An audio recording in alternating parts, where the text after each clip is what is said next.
Welcome back. We are talking about the Discipleship Factory. So, we've been giving an update on what's going on with Citywell, what's going on in our heads around different things. Gave some backstory that we're meeting in my house. We're not trying to launch large anymore. We spent a lot of time asking what the church is, and we basically nailed it down to worship, community, and mission. And then we started talking about the Discipleship Factory. I showed this little diagram here, which I drew, which this is how most churches operate. We want Helen and Harry Heathen to come in and start worshiping with us, believing that if they worship, they'll meet God. If they meet God, they'll join community. And when they join community, eventually they're going to get into mission. And we said we want to flip this on its head, and we want to try doing mission first, leading with mission, believing community will flow out of that, and eventually we're going to get to worship. I want to flip back to this for a minute. And I want to show you one of the flaws I see in this system. And this isn't to say every other church is doing it wrong. It's just what broke. One of the things that breaks my heart about the modern day church is we're investing so much into everything happening inside of this box. So what happens? Somebody worships, they get involved in community, they decide to get involved in mission. When they want to get involved in the mission of God, what do? We say, where inside the church can we have you serve? So now we're taking these people who want to be on mission for God, and we're saying, okay, we need you to serve the children on Sunday mornings. We need you to run check-in. We need you to be a greeter. We need you to be an usher. We need you to help collect the offering. We need you to do. And all of a sudden you have people who are 5 days a week at the church, and they never are leading from here, coming back to find the next Harry and Helen Heathen, because they are stuck inside the loop here. We need you to be a small group leader and continue to help build community for us. That's one of the reasons we loved this model so much. We're leading with mission.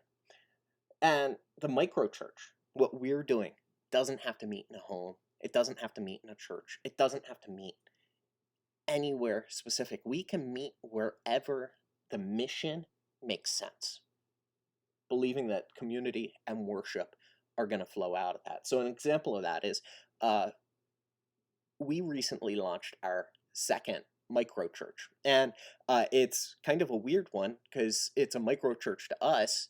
A bunch of us within the church that meets in my home felt like God was saying, okay, we need to do something for the youth in Coatesville.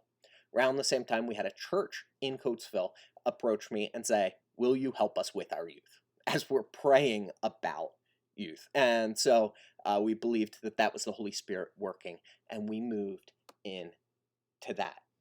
Now, there's a handful of us on mission serving youth. Community is starting to grow. We've only met with them once so far, so it's brand new. It's just getting started. But we aren't forcing it. We aren't trying for it. It is happening naturally because this church wanted to have a youth ministry. It required no budget for us as a church to launch because of the partnership we have. They're providing the building, and they have a lot of the resources needed to run a youth ministry, and they even were able to help us have a core group of students to start serving with. But it took way less resources than most of the time starting new things did. But we're leading with mission. The mission was we felt called to the teenagers in this community. There's other things coming down the road also that are within this, where we're leading with mission, saying what is God individually calling us to do, and we're going to start there.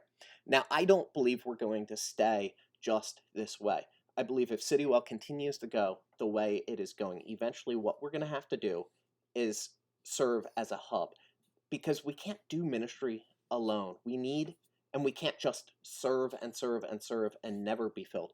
So I believe someday we will have this spoke where we come together and all of the different micro churches are worshiping together, but we're not leading with that.